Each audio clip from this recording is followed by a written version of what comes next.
चंद्रपूर जिल्ह्यामध्ये पुन्हा एकदा गोळीबारची घटना घडलेली आहे।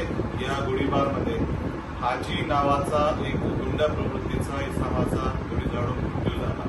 चंद्रपूर जिल्ह्यामध्ये नेहमी होत असलेल्या गोळीबाराला कारणीभूत या जिल्ह्याची प्रशासन व्यवस्था आणि शासन व्यवस्था, म्हणून जिल्ह्याचे पालकमंत्र्यांनी ताबडतोब आपला राजीनामा द्यावा।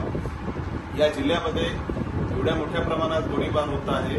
सुधीर भाऊ यांनी मोठ्या प्रमाणात लक्ष देऊन क्रिमिनल आणि ज्यांच्याकडे मोठ्या प्रमाणात शस्त्र आहे अशा लोकांना वरती आळा घालण्याची गरज आहे।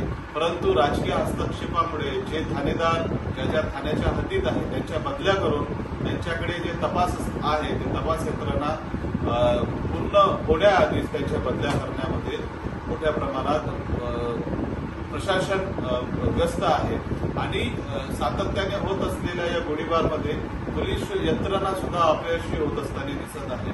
म्हणून मोठ्या प्रमाणात होत असलेल्या चंद्रपूर जिल्ह्यामधला वाढ, गुन्हेगारीतला वाढ यावरती ताबडतोब नियंत्रण करावं, अन्यथा पालकमंत्री मुनगंटीवार साहेबांनी आपल्या पदाचा राजीनामा द्यावा, जेणेकरून या जिल्ह्यामध्ये शांतता सुव्यवस्था राखण्यासाठी पोलीस यंत्रणा प्रशासन यांनी सजग राहून जागरूक राहून गुन्हेगारी प्रवृत्तीच्या लोकांवरती आळा घालणं सध्या गरजेचं आहे।